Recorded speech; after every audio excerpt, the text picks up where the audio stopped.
kegiatan tentang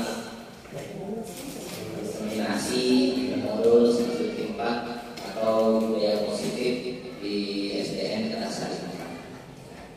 Apa itu diseminasi? Yaitu suatu informasi, gagasan atau hasil karya memang yang dilakukan langsung oleh saya sendiri, yaitu sebagai suatu pengkarya, namanya izin kita sama-sama sharing. Tujuannya untuk menciptakan budaya positif di sekolah kita, yaitu di SDN Kertasari. Sebelum mulai kegiatan, tadi kita ada absen dulu ya. Saya itu harus melaksanakan kemudian guru itu bisa melihat nilainya berapa dan sekolah itu berapa nilainya, baik cukup atau istimewa.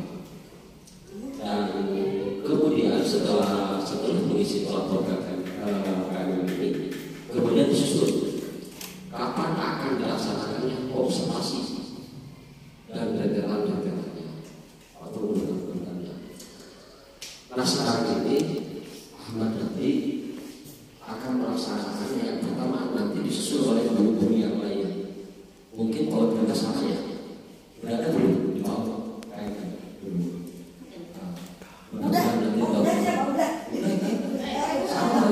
Udah mulai dari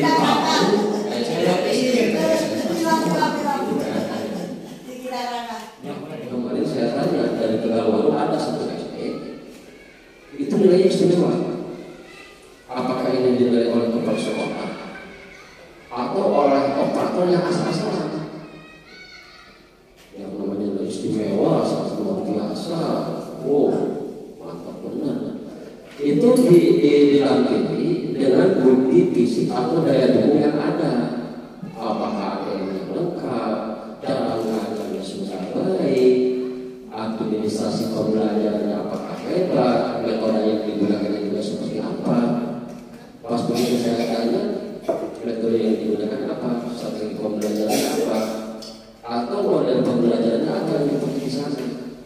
Ternyata dia tidak tahu. Model itu kan kalau tidak salah model pembelajaran ada 16 model pembelajaran yang baru banyak. Nah, maka dari itu saya pesan kepada guru semua, khususnya kepada saudara Aram yang pada hari ini melaksanakannya, lanjutkan untuk KMM ini. Sekalipun nanti kalau terjadi pergantian menteri, minimal kita punya anak di KMM ini. Bukan apa-apa, Oktober presiden jadi nanti ganti kabinet baru. Lanjut. Jangan terlanjut. Bagi saya alhamdulillah, kalau tidak lanjut pusing. Kebanyakan sekarang guru di kelas, di mana-mana yang dihadapi bukan anak, tapi laptop dan ngejar sertifikat, ngejar kompil, ngejar ini, ngejar itu. Saya sendiri juga ikut yang mengikuti yang kalian itu, yang mana sertifikat. Malam mulai dari jam 17 sampai dengan jam 9 malam. Tinggal sertifikat. Pusing-pusing dengan lama kan. Saya pikir ini guru nama bisa tambah ilmu dan tambah pintar, tapi anak kasihan. Jauh dengan anak itu kan, mau gimana ngajarnya? Sekarang saya tanya juga ke guru, hariannya sampai mana dari kelas? APP-nya disiapkan belum? Kan belum. Atau daftar dia udah diisi belum? Kebanyakan belum. Terus dokumentasinya udah diisi belum? Belum juga kan? Ketinggalan. Nah, maka dari itu tidak apa-apa lah kita ikuti aja program pemerintah, sebab kita terikat dengan kode guru yang nomor 9. Kebijakan pemerintah dalam bidang pendidikan kita wajib ikuti. Ini saya tahu. Saya kira terima kasih. Assalamualaikum warahmatullahi wabarakatuh. Waalaikumsalam warahmatullahi wabarakatuh. Terima kasih kepada kepala sekolah atas sambutannya sekaligus memotivasi kita ya, bahwa intinya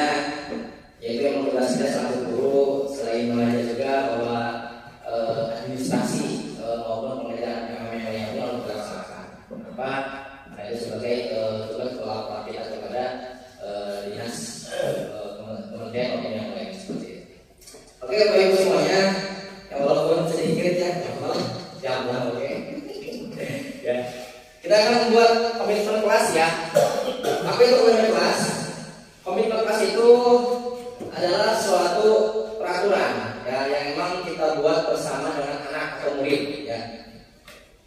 Komitmen kelas ini beda seperti jadwal pelajaran, jadwal kegiatan maupun yang lain. Makanya kami di pendidikan Guru Penggerak ketika acara atau ketika jumpun suka mengadakan atau suka membuat tentang komitmen kelas gitu. Seperti apa aja komitmen kelas? Seperti datang ke aku gitu. Terus apa lagi? Dari guru yang lain mungkin ada usul? Cedok.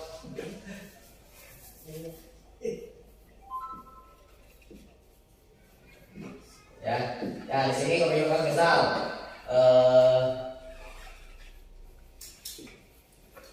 datang tepat waktu, cedok. Gimana tepat waktu? Kemudian apa lagi? Oh bisa, itu. Terus terapihan, Jaga kebersihan. Ini komitmen kelas kita ya, ini hari ini, bukan nanti, bukan sama anak, tapi sekarang. Itu komitmennya apa? Ada aturan. Oke, apa lagi?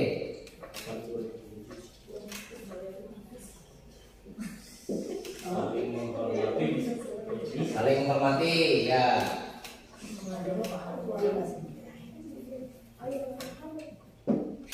Apa lagi? Ini live. Apa lagi? menolong. Tolong apa lagi?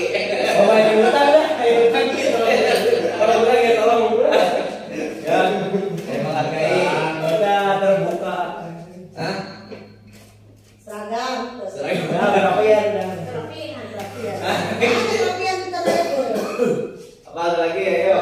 Waktu menjaga kesehatan aturan. Oh, keluar. Perlu. Jadi, Nah, itu. kayak jebak. Nggak bisa kalau kita.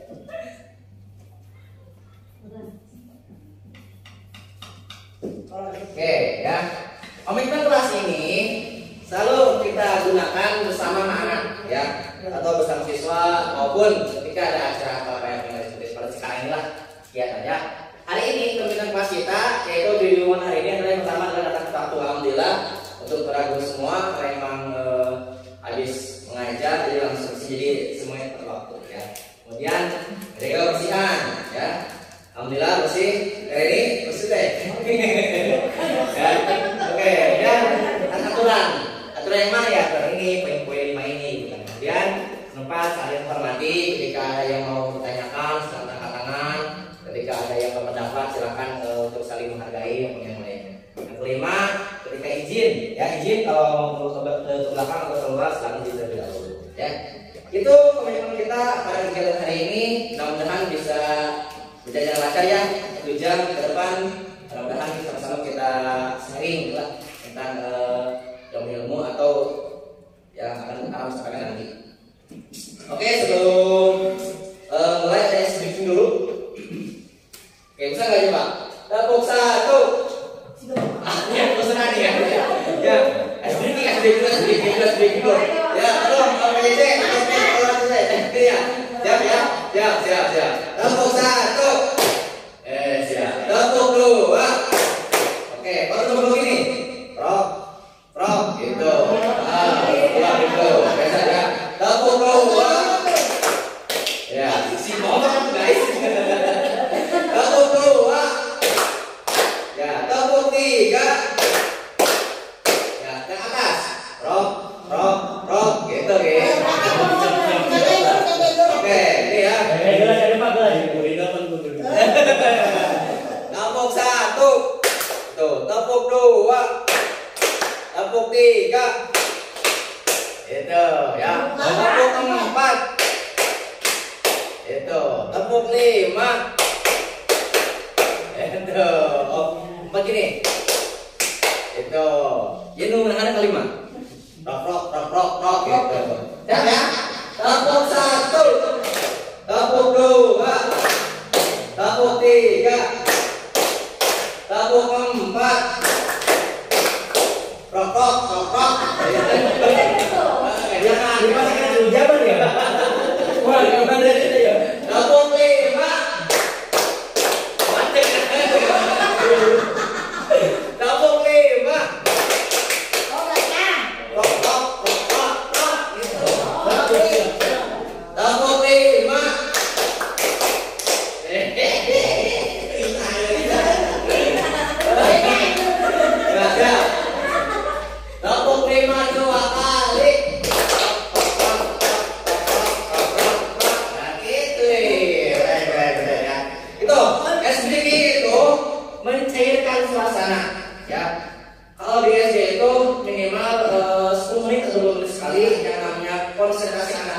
suka langsung blank.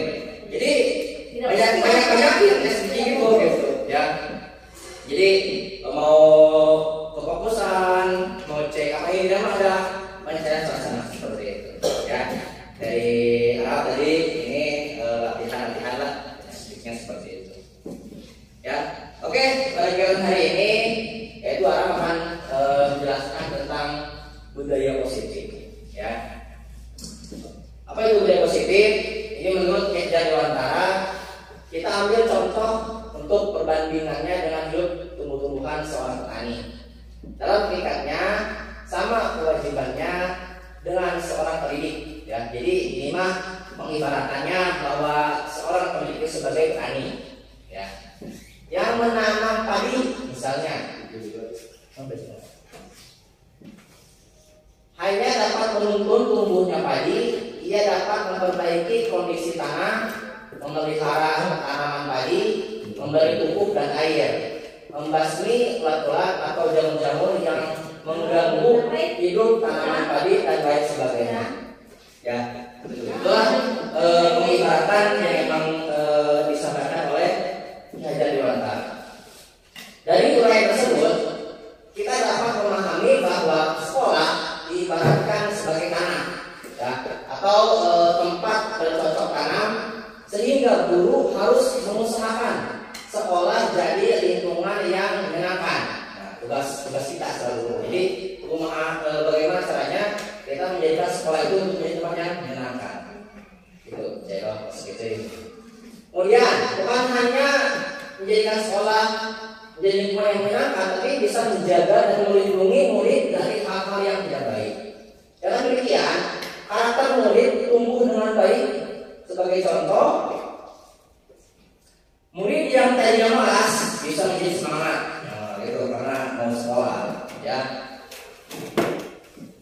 Kemudian bukan sebaliknya, jadi menjadi semangat malah malas, betul. Kemudian murid akan mampu menerima dan menyerap suatu pembelajaran bila lingkungan di sekelilingnya terasa aman dan nyaman, ya, seperti itu. Jadi fokus dulu kita kepada lingkungan sekolah yang nyaman dan aman. Selama seorang merasakan tekanan-tekanan dari lingkungannya, maka proses pembelajaran akan sulit terjadi. Dengan demikian, salah satu tanggung jawab seorang guru adalah bagaimana menciptakan suatu lingkungan positif yang terdiri dari warga sekolah yang saling mendukung, saling belajar, saling bekerja sama, sehingga tercipta kebiasaan-kebiasaan baik. Dari kebiasaan-kebiasaan baik akan tumbuh menjadi karakter-karakter baik warga sekolah. Dan pada akhirnya, karakter-karakter dari kebiasaan-kebiasaan baik akan membentuk sebuah budaya positif. Nah, ini hasil dari pembahasan kita hari ini. Jadi sebelum kepada budaya positif, kita harus menciptakan suatu lingkungan positif yang terdiri dari warga sekolahnya. Siapa warga sekolah itu? Yaitu kepala sekolah, guru, murid, terus penjaga, terus warung. Ya, itu warga sekolah. Ya berarti yang berada di lingkungan sekolah. Termasuk saya sama gitu ya.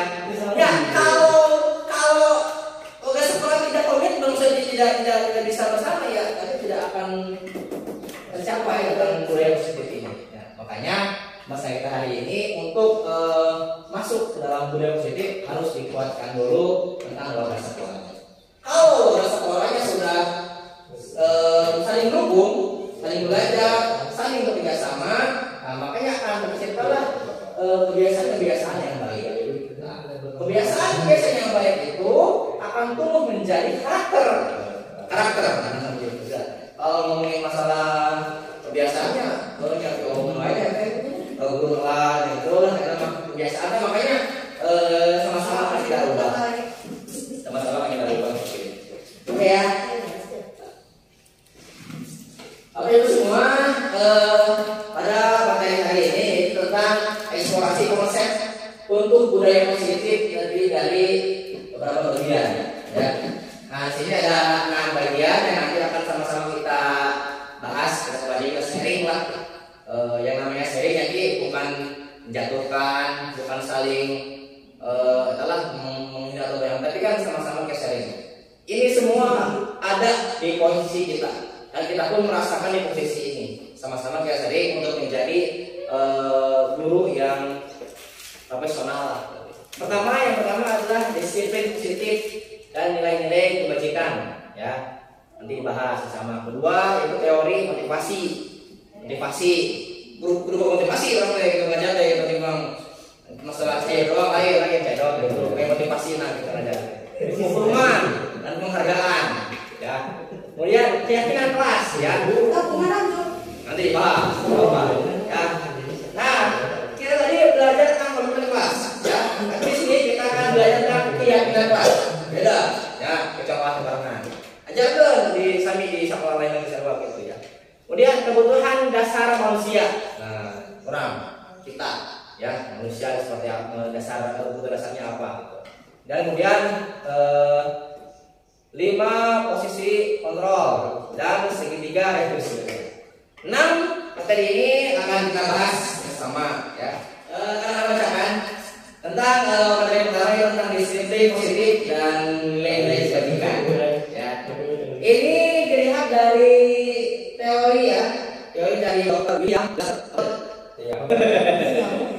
Ya.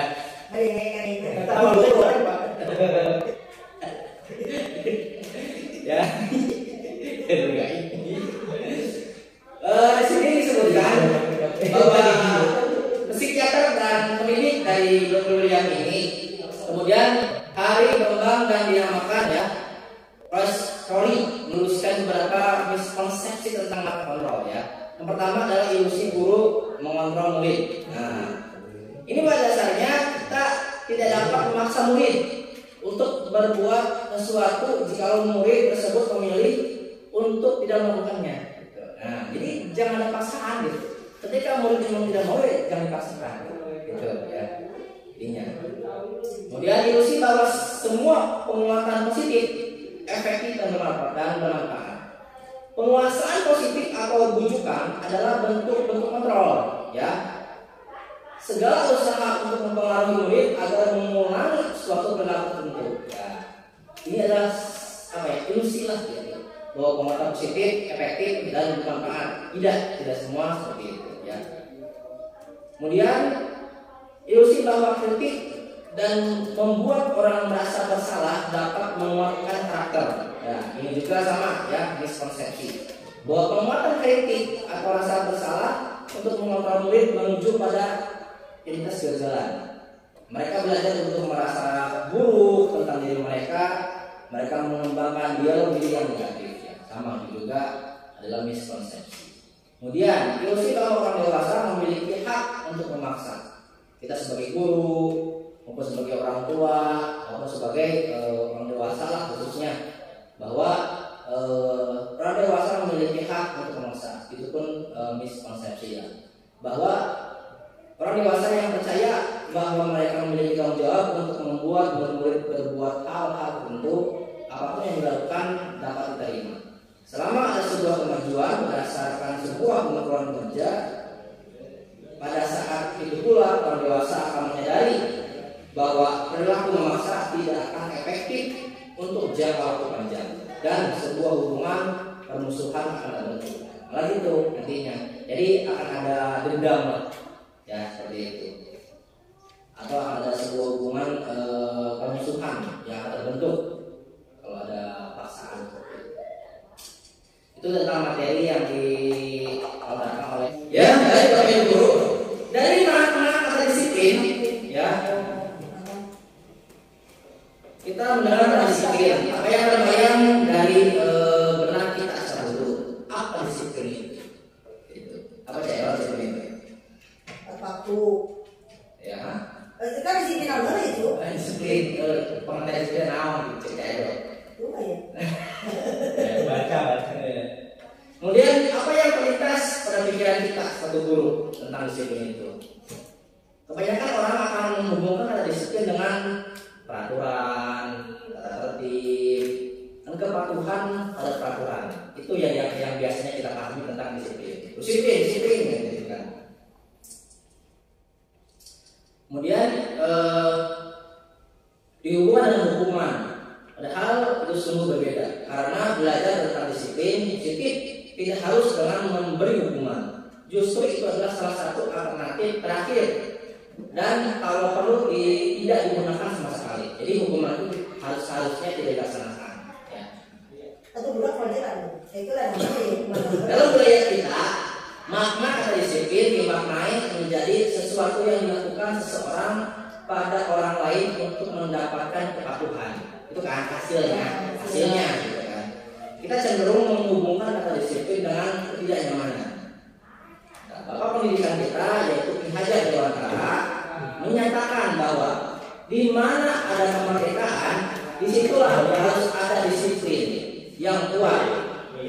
Sungguh disiplin itu bersifat self-discipline ya, yaitu kita sendiri yang mewajibkan kita dengan sekeras-kerasnya. Tetapi itu sama saja, sebab kalau kita tidak cakap melakukan self-discipline, wajiblah penguasa lain mewajibkan kita sendiri. Dan peraturan demikian itulah harus ada di dalam suasana yang merdeka. Itu menurut belajar Karena ada benar tuh nggak ada yang gitu kok. Ini ya.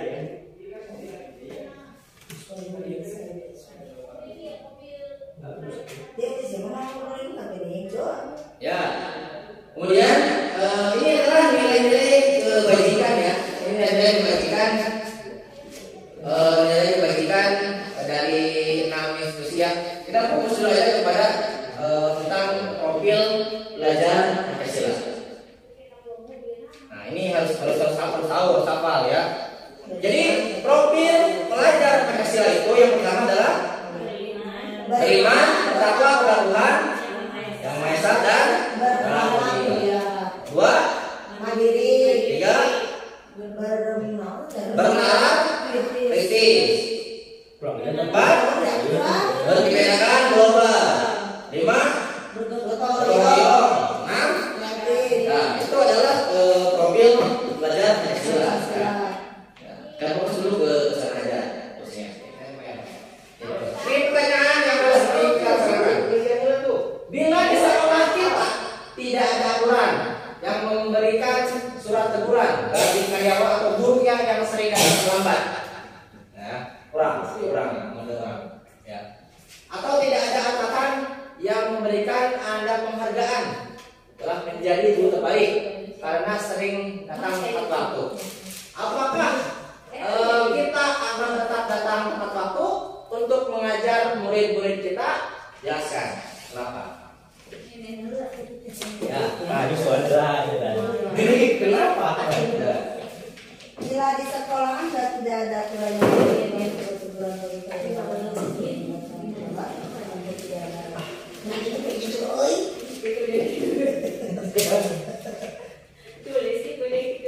Ya.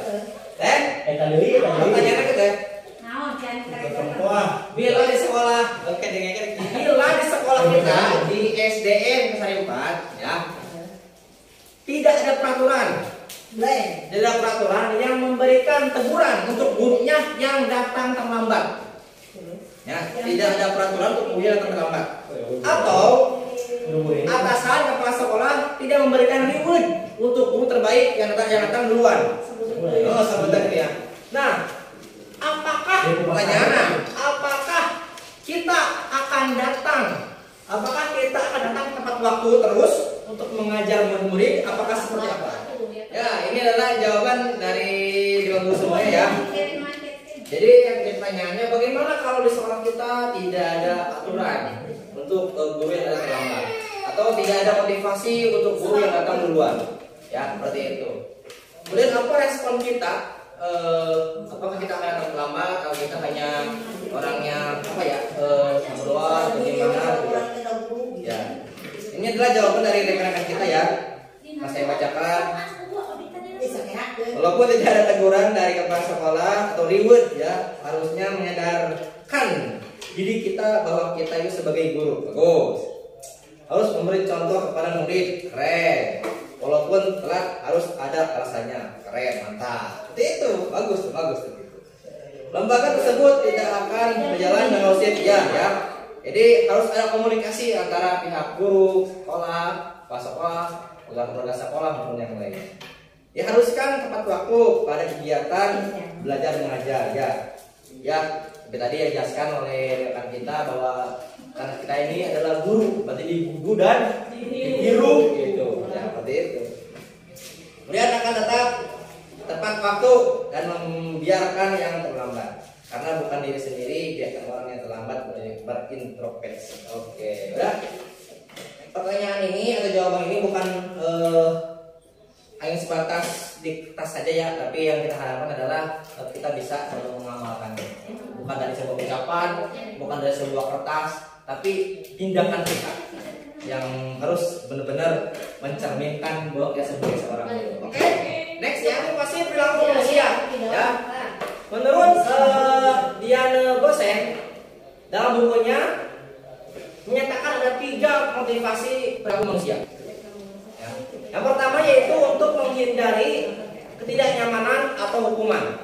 Nah, ya, ini adalah tingkat terendah dari motivasi. Jadi tingkat lupang rendah-rendah pengbawah yaitu adalah untuk menghindari ketidaknyamanan atau hukuman. Ya, bahwa tingkat terendah dari motivasi perilaku manusia biasanya orang yang motivasi perilakunya untuk menghindari hukuman atau ketidaknyamanan akan bertanya, apa yang akan terjadi apabila saya tidak melakukannya? Gitu. Kalau tersisa mungkin kalau tidak mengerjakan PR apa hukumannya? Nah, gitu ya. Apa konsekuensinya? Sebenarnya mereka sedang menghindari permasalahan yang mungkin muncul dan berpengaruh pada mereka secara fisik, psikologis maupun tidak terpenuhinya kebutuhan mereka. Bila mereka tidak melakukan tindakan tersebut, motivasi ini bersifat eksternal dari luar. Gitu. Jadi motivasi ini datang dari luar. Kita sebagai guru memotivasi kepada anak. Ayo anak yang tidak mengerjakan PR apa hukum? Nah, gitu. Ya. Gitu. Kemudian kedua, untuk mendapatkan imbalan atau penghargaan dari orang lain. Nah, ini motivasi juga motivasi. Biasanya anak suka diberi penghargaan atau imbalan, gitu. Ya. Satu tingkat di atas motivasi pertama. Jadi tengah-tengah lah ini mah gitu ya. Di sini orang berperilaku untuk mendapatkan imbalan atau penghargaan dari orang lain. Orang yang motivasi ini akan bertanya, apa yang akan saya dapatkan apabila saya melakukannya? Gitu. Kalau anak dapat kita semua dapat 100, adanya apa Pak? Kayak gitu nih ya. Nah itu. Ini juga motivasi. Itu. Tergantung kita sebagai guru memakai konsep yang mana? Apakah hukuman? Apakah motivasi? Apa yang nomor 3 nanti? Yang itu. Mereka melakukan sebuah tindakan untuk mendapatkan pujian dari orang lain yang menurut mereka penting dan mereka letakkan dalam dunia berkualitas mereka. Mereka juga melakukan sesuatu untuk mendapatkan hadiah, pengakuan atau imbalan. Motivasi ini juga bersifat eksternal, di luar. Ya. Jadi bukan dari diri mereka tapi dari orang lain. Kita selaku gurunya memotivasi. Ayo, yang dapat ranking 1 dapat hadiah ini, ya seperti itu. Ya. Kemudian yang ketiga, yaitu adalah untuk menjadi orang yang mereka inginkan dan menghargai diri sendiri dengan nilai-nilai yang mereka percaya. Nah, ini motivasi yang datang dari diri mereka. Nah, kalau bisa harus memunculkan motivasi ini, kita selaku guru, ya. Bahwa motivasi ini, orang dengan motivasi ini akan bertanya, akan menjadi orang yang seperti apa apabila saya melakukan ini? Nah, jadi mereka menanyakan kepada diri mereka sendiri. Mereka melakukan sesuatu karena nilai yang mereka yakini dan hargai, dan mereka melakukannya karena mereka ingin menjadi orang yang melakukan nilai yang mereka yakini tersebut.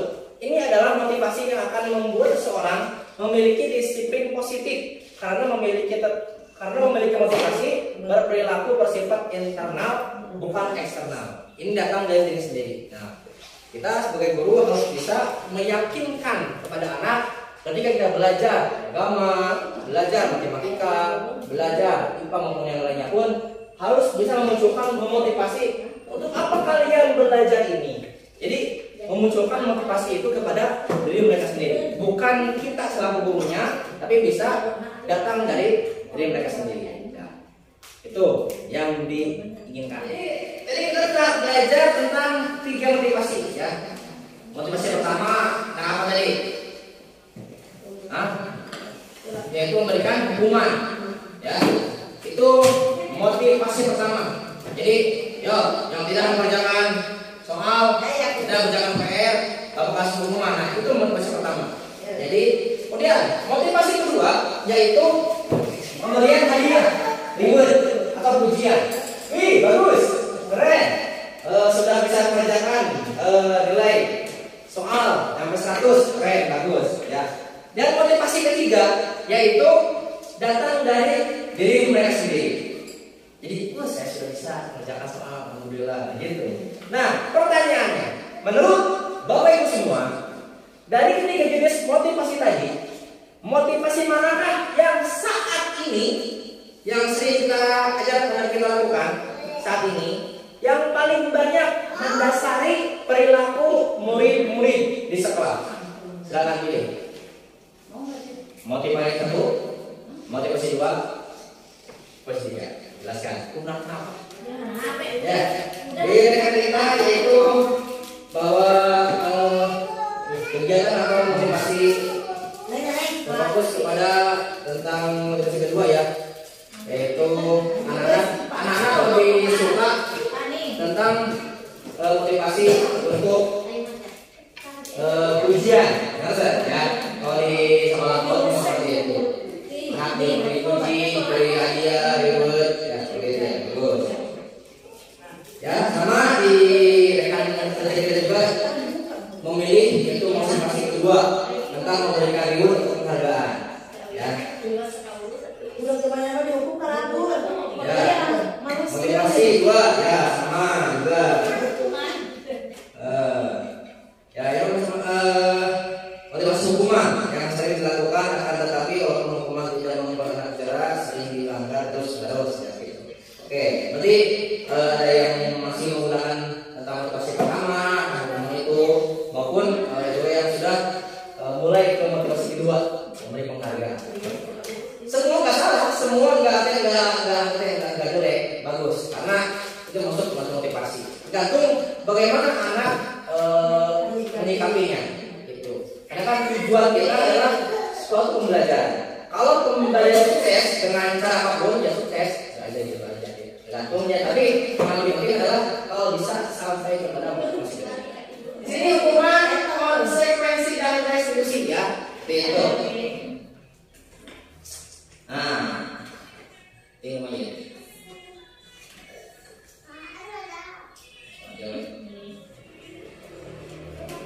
Dalam menjalankan peraturan keyakinan kelas atau sekolah, bila mana ada suatu pelanggaran, tentunya sesuatu harus terjadi. Ya, kalau ada pelanggaran berarti harus terjadi peraturan itu. Untuk itu kita perlu meninjau ulang tindakan penegakan peraturan atau keyakinan kelas itu. Dicek lagi. Ya, misal kalau mau izin keluar harus kalau mau keluar bilang izin dulu. Ini dilanggar nggak? Ini ya sekarang. Ya. Kalau dilanggar berarti kita harus kita izin ulang lagi. Ada yang salah nih dari kita, gitu loh maksudnya. Ya. Jadi dikaji ulang lagi kenapa? Seperti itu. Tindakan terhadap suatu pelanggaran pada umumnya terbentuk hukuman atau konsekuensi. Ya, diperkenalkan program disiplin positif yang dinamakan restitusi. Ya, di sini. Oke. Nah, di sini ada kuis, Bapak Ibu semua. Silakan menjawab ya. Jadi, ini pertanyaannya, Sal. Mencatat 100 kali di dalam buku kalimat saya tidak akan terlambat lagi karena terlambat ke sekolah. Nah, ini masuknya apa? Sanksi apa hukuman? Sanksi. Ayo, lihat kalimatnya. Hah? Siapa yang dikasih yang tangan? Langsung suruh di sanksi. Sanksi. Oke. Oke, sanksi ya. Kita pilih sanksi apa benar apa salah. Cek. Sip, betul. Sanksi ya. Berarti nomor 2, siap. Lari mengelilingi lapangan basket 2 kali karena terlambat hadir di sekolah. Oke, itu sudah berpikir ya. Itu ya. Kita bisa pikir. Cek, hukuman. Benar. Sip, bagus. Tepuk tangan. Ya, nomor 3. Membersihkan coretan yang dibuatnya di meja tulis. Sanksi. Sanksi apa hukuman? Sanksi. Cek.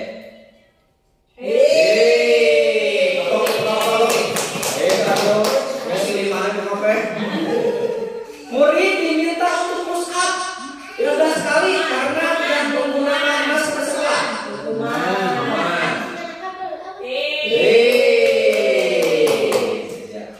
Menggantikan kertas tugas teman yang telah dicoret-coret. Sanksi. Hah? Menggantikan kertas tugas teman yang telah dicoret. Hukuman Menggantikan. menggantikan sanksi. Enggak, hukuman. Katakan hukuman. Hukuman. 2 orang kasih. Oh, dibagi. Cek. Kasih. Tapi supaya rame Pak. Oh, kelihatan. Berjemur di lapangan basket pukul 12 karena mengobrol dengan teman. Hukuman, cek. Lanjut. Murid diminta bertelanjang kaki sepanjang hari karena tidak menggunakan sepatu warna hitam sesuai peraturan sekolah. Hukuman. Cek, lanjut. Hukuman. Paling penting. Berdiri di depan kelas sambil mengangkat kaki satu karena tidak bisa menjawab pertanyaan. Hukuman. Ya, bro. Hukuman. Berdiri di depan kelas. Berdiri di depan tidak mengerjakan Tidak bisa menjawab pertanyaan. sanksi. Coba hukuman. Hukuman. Oh, tiga G. Hukuman ya, cek hukuman. Pernah ngopi ya namanya. Lanjut. Membersihkan tumpahan air di meja karena tersenggol. Sanksi. Cek. Kehilangan 10 menit dan istirahat untuk menyelesaikan tugas. Kehilangan 10 menit jam istirahat untuk mengerjakan tugas karena terlambat datang dan tinggal pelajaran selama 10 menit. Sanksi. Hukuman. Kehilangan 10 menit jam istirahat untuk mengerjakan. Cuma hukuman. Lah, cenati. Kehilangan 10 menit jam istirahat untuk mengerjakan tugas karena terlambat datang. Apa? Saksi. Dong, masih. Wah, saksi. Cek. Sanksi.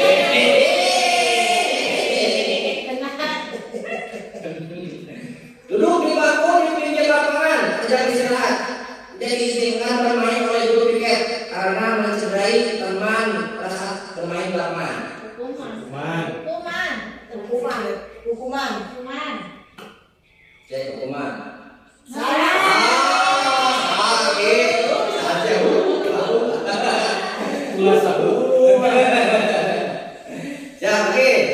Terlambat hadir di pembelajaran daring 15 menit dan diminta untuk tinggal 15 menit sesudah kelas selesai. Untuk membahas tindakan. Sanksi. Lari mengelilingi lapangan basket 2 kali.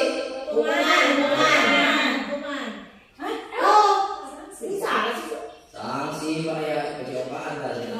Ya, membersihkan WC sekolah karena mematahkan pensil kawannya. Bersihkan WC sekolah karena mengatakan Hukuman. hukuman.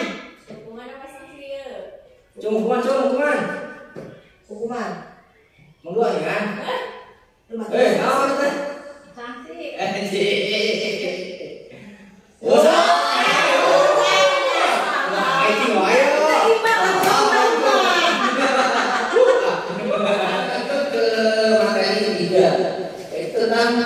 Keyakinan kelas.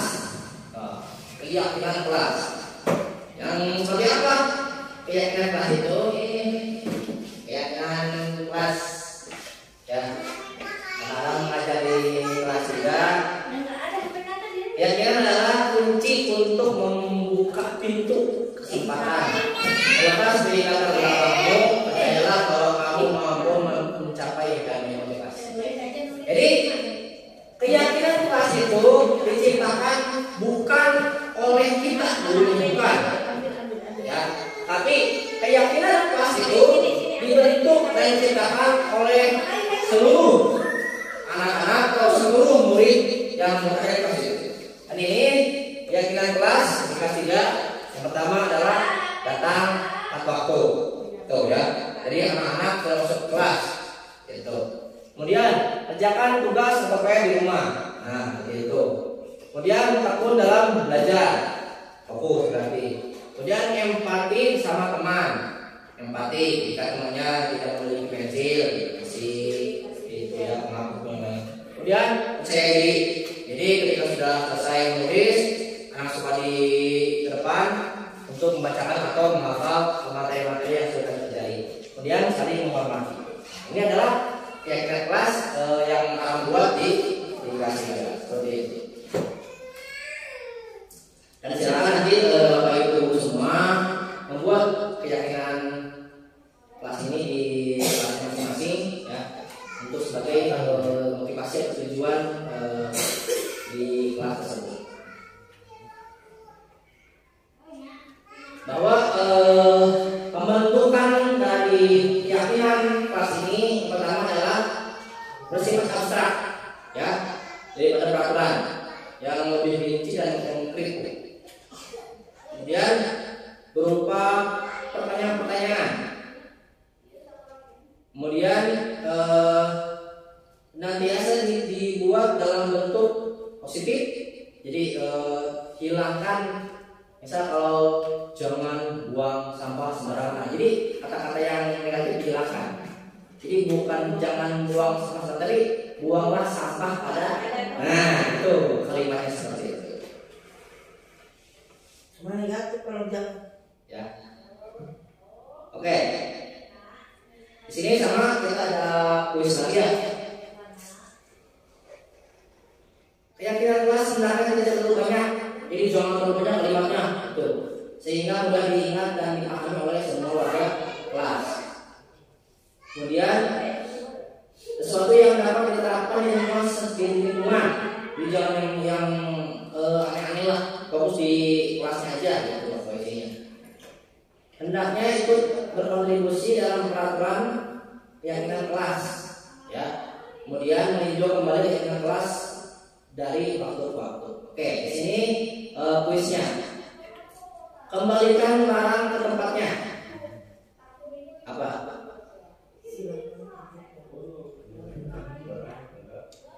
Kembalikan barang ke tempatnya. Kalimatnya yang ada berapa? Oh, jadi kita lima. Hah? Ada diganti ada ini. Ya, ya. Oke, kemudian dilarang mengganggu orang lain. Apa kalimat yang bagusnya?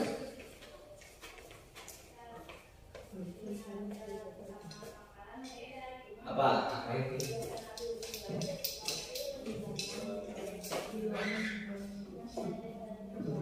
Misal kalimatnya contohnya kan lagi jangan membuang sampah sembarangan. Itu kan kalimat yang kurang baik lah. Nah, kalau ganti kalimat itu berarti buanglah sampah pada tempatnya. Nah, ini sama. Ini kalimatnya dilarang mengganggu orang lain. Nah, kalimat yang bagus seperti apa? Duduk di tempat masing-masing. Jangan mengganggu deh. Jadi. Kok dulu? Ada yang tidak ganggu pan gitu. Kurang, Apa kurang? kurang.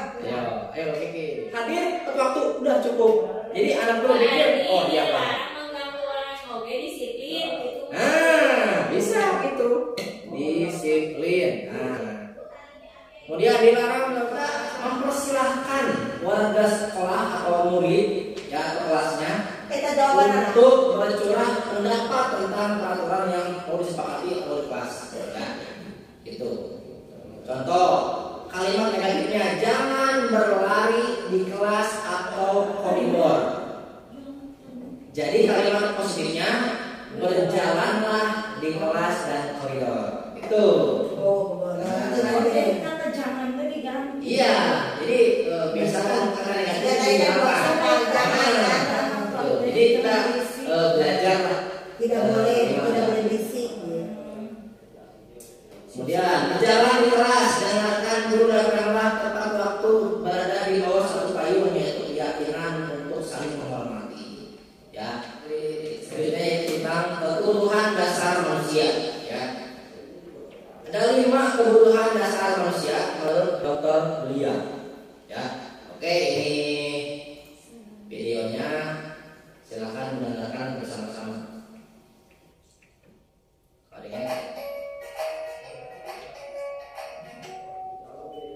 Salam dan bahagia Ibu dan Bapak Guru hebat. Untuk membangun budaya sekolah yang positif dengan lingkungan yang aman dan mendukung murid menjadi pribadi yang budaya, seimbang, dan bahagia, salah satu upaya yang dapat dilakukan oleh guru adalah memahami kebutuhan dasar yang mendasari perilaku murid. Pada video kali ini kita akan membahas tentang 5 kebutuhan dasar manusia.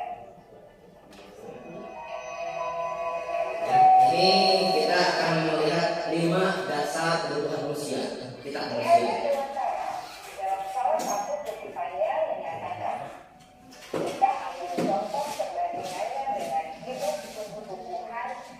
Seorang petani dalam hakikatnya sama kewajibannya dengan seorang pendidik yang menanam padi misalnya.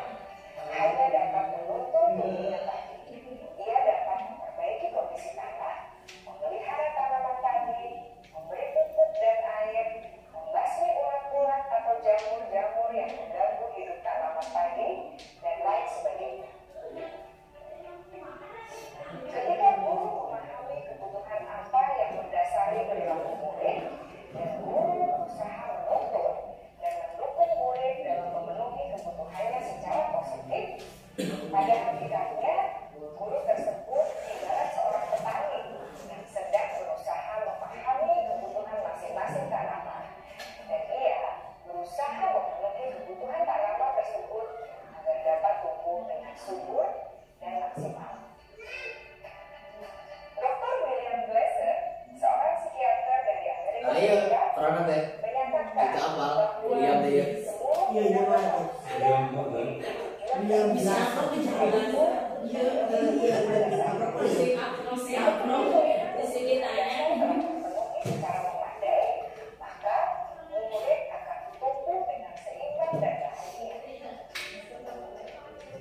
Sebaliknya, ketika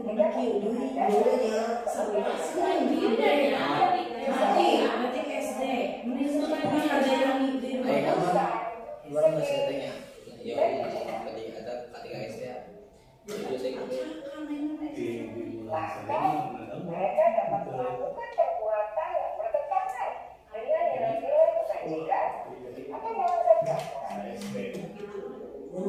Dengan kata lain, perilaku buruk seseorang biasanya adalah respons dari kebutuhan yang tidak ganti ya. mereka tahu cara menyelesaikan. Ada 5 kebutuhan dasar manusia menurut Dr. William Glasser, yaitu yang pertama kebutuhan untuk bertahan hidup atau survival. Kedua, kebutuhan merasa diterima atau love and belonging. Yang Dua, maka ada 5. kebutuhan kebebasan atau freedom. Ketiga, kebebasan, bebas. Atau fun. Dan Kelima, kesenangan. kebutuhan akan penguasaan Penguasaan. atau power. Kebutuhan dasar yang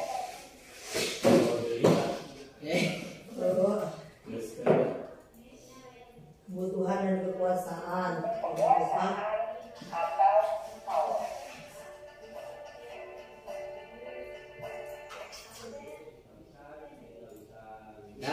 Ini 5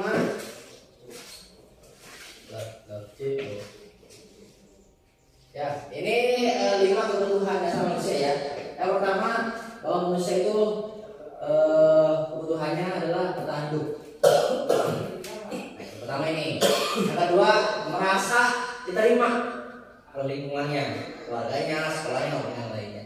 Yang ketiga, kebebasan, bebas. Ya. Yang keempat, kesenangan, fun. Ya. Yang kelima adalah penguasaan. Ini 5 dasar kebutuhan manusia, ya, seperti itu. Oke.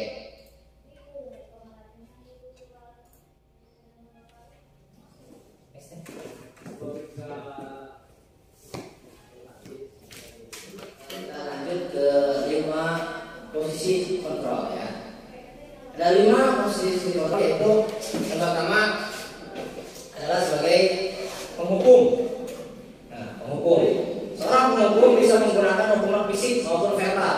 Orang-orang yang menjalankan posisi penghukum senantiasa mengatakan bahwa sekolah memerlukan sistem atau alat yang dapat lebih menekan murid-murid lebih dalam lagi.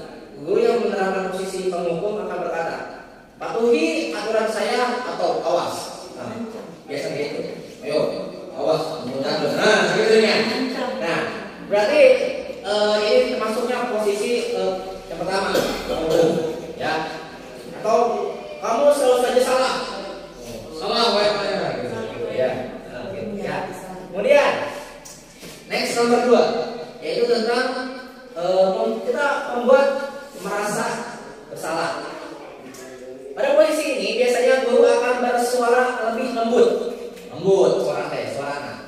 Pembuat rasa bersalah akan menggunakan keheningan yang membuat orang lain merasa tidak nyaman, bersalah atau rendah diri. Nah, gitu. Misal, ibu merasa kecewa, nah, gitu. Jadi nada lembut tapi ke anak kena gitu loh. Usut gitu ya. Gitu. Kemudian, berapa kali bapak harus memberitahu kamu ya? Jadi menekankan. Itu sudah masuk ke dalam posisi kontrol, yaitu membuat merasa bersalah. Yaitu anak-anak. Nah, kita guru menggunakan metode seperti apa? Ya. Kemudian teman. Nah, teman berarti guru pada murid kita sebagai teman. Guru pada posisi ini tidak akan menyakiti murid.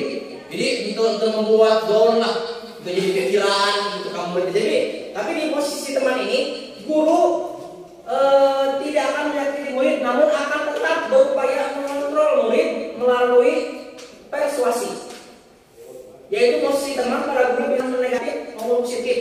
Ya, contohnya, ayo bantulah ini bapak nak, gitu ya. Jadi supaya si murid ini merasa tekan atau salah. Ayo ingat tidak bantu bapak selama ini. Ayo ingat tidak bantu bapak selama ini. Gitu. Ya sudah kali ini tidak apa-apa. Nanti ibu bantu bereskan. Nah, jadi ini posisi kontrol sebagai teman. Seperti itu.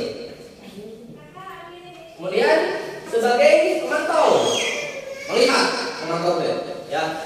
Pemantau berarti mengawasi, gitu ya. Pada saat kita mengawasi, kita bertanggung jawab atas perilaku orang-orang yang kita awasi. Posisi pemantau berdasarkan pada peraturan-peraturan dan konsekuensi. Contoh kalimatnya, peraturannya apa?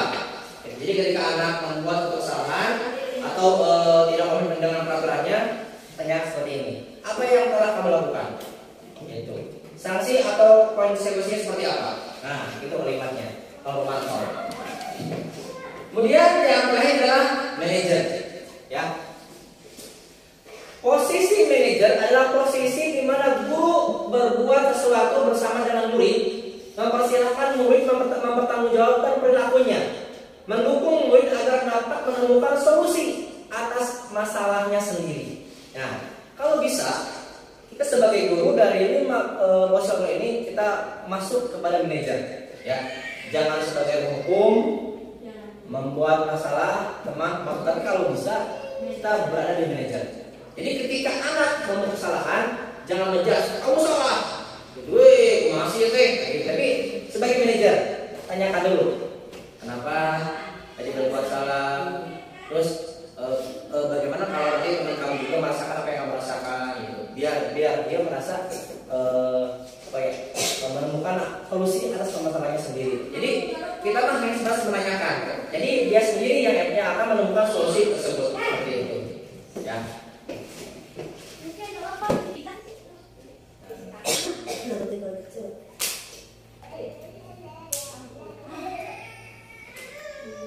Nah, di sini akan terlihat ya, yaitu contoh-contoh teknik-teknik dari 5 posisi kontrol ini. Dalam penerapan disiplin positif restitusi, salah satu program yang dikembangkan adalah 5 posisi kontrol. 5 posisi kontrol dalam restitusi adalah proses perjalanan seorang pendidik agar dapat mengenali dirinya. Pada video kali ini, kita akan membahas tentang 5 posisi kontrol yang dikembangkan oleh Ryan Dawson dan contoh penerapannya. Sering macam berapa pintar ya. Ibu dan bapak guru hebat. Dampak yang terjadi pada murid ketika guru berada pada posisi pemukul adalah murid cenderung akan memberontak, bahkan menyimpan dendam. Oh, di posisi hukum kita nanti ya. Ini murid dendam aku deh. Ya.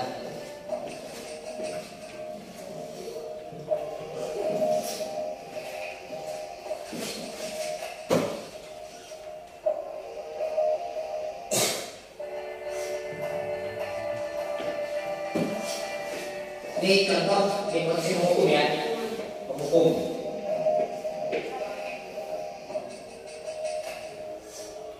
Ya boleh ini bisa. Fungsi Ale. Sini kamu. Selalu terlambat. Gitu kan. Kamu deh, pasti terlambat. Apa? Apa coba? Alasan kamu apa lagi?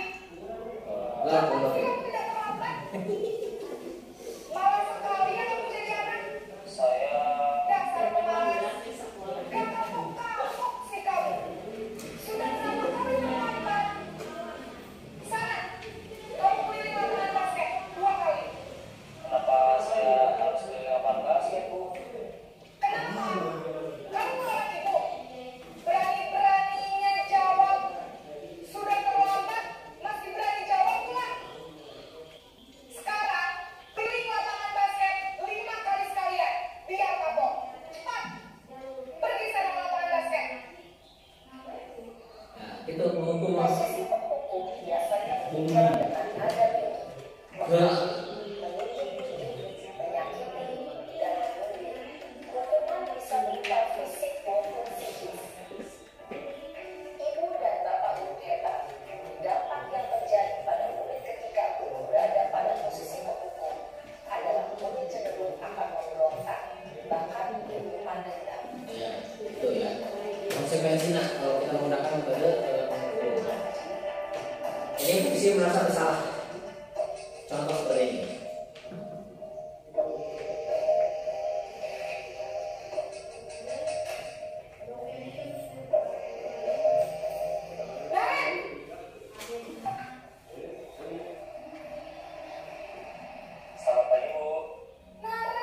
Naren, kamu kenapa terlambat lagi, Nak? Adanya kalau lembut.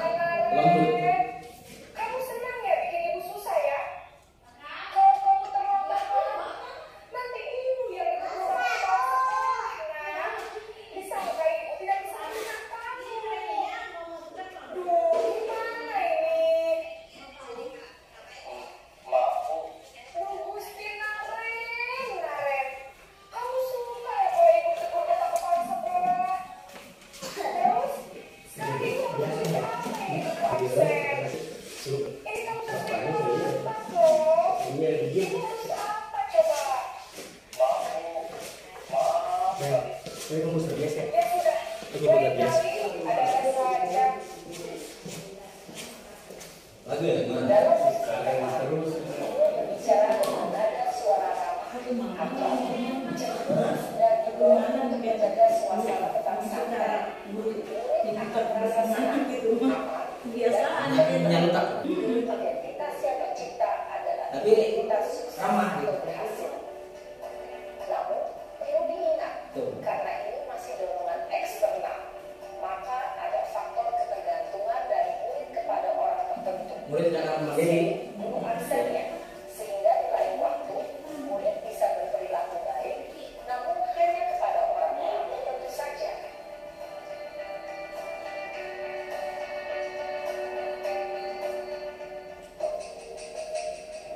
Karena pemantau. Capek ini. Capek ini. Tidak cewek. Dia ngomong Pak. Karen. Selamat pagi Bu. Naren, apa peraturan sekolah kita tentang jam berapa kita harus masuk sekolah, Nak?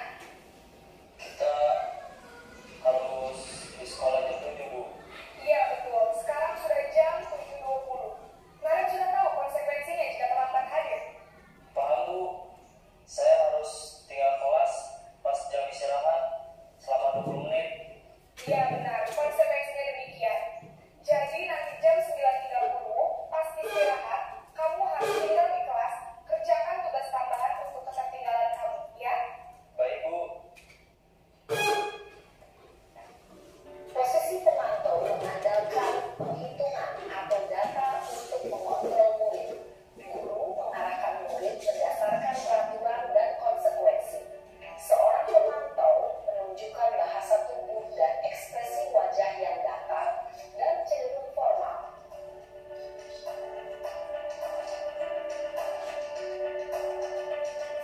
Ini masih meja kalau bisa seperti ini.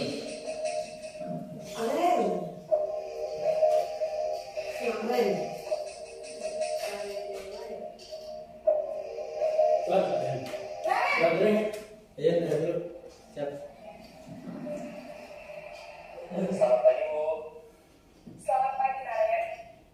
Maaf Bu, saya terlambat. Iya, sekolah masuknya jam 7, sekarang sudah jam 7.20.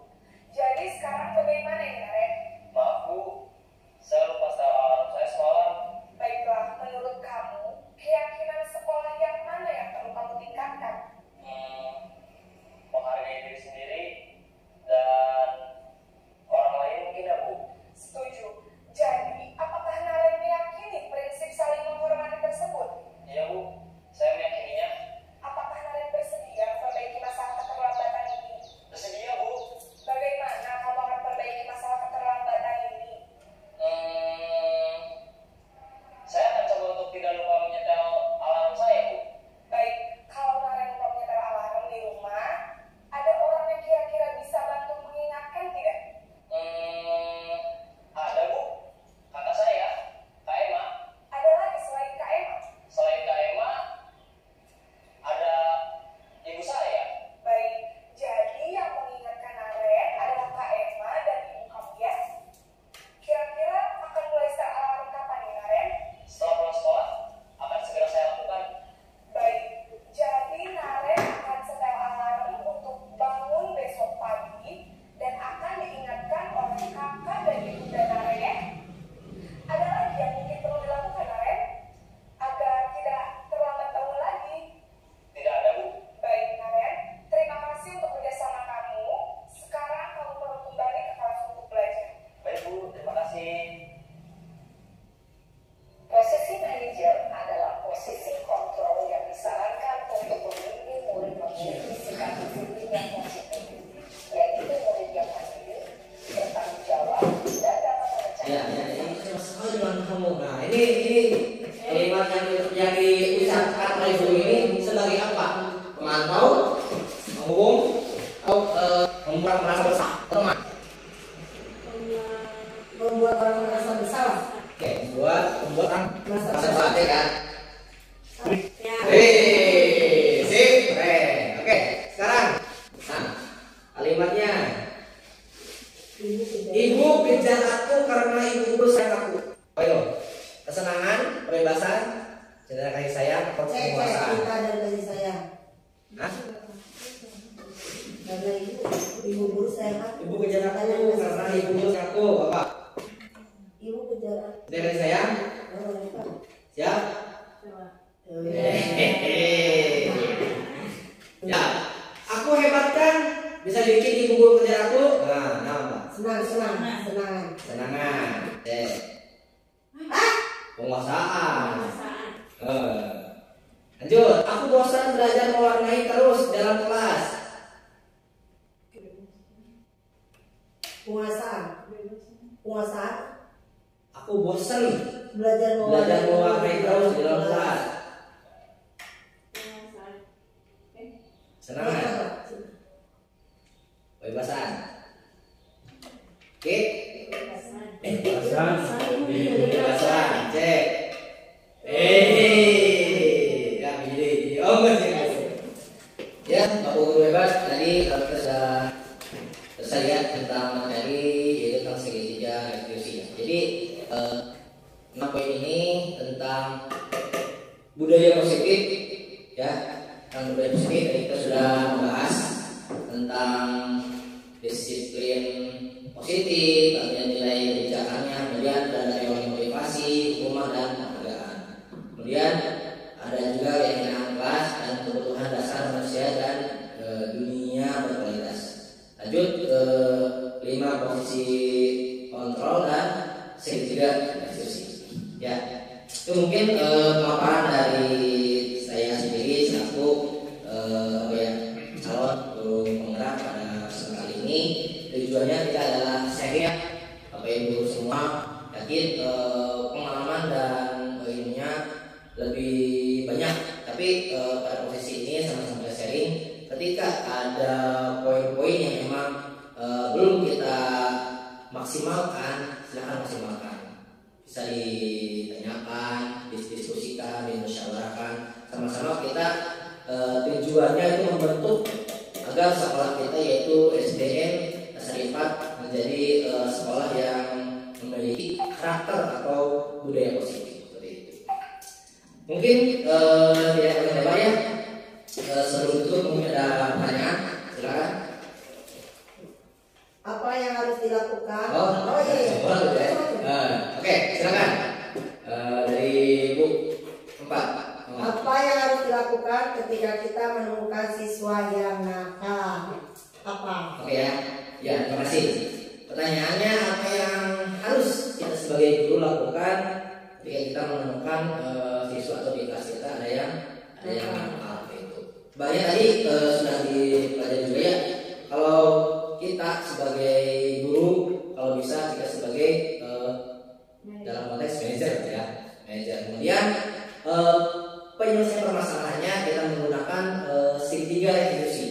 Jadi si siswa atau si murid itu suruh datang ke ruang guru dalam kondisi yang nyaman, jangan tergesa-gesa karena yang namanya anak kan kalau sedang posisi bertengkar atau yang lainnya menangkal posisinya kan suka menggubuk dulu.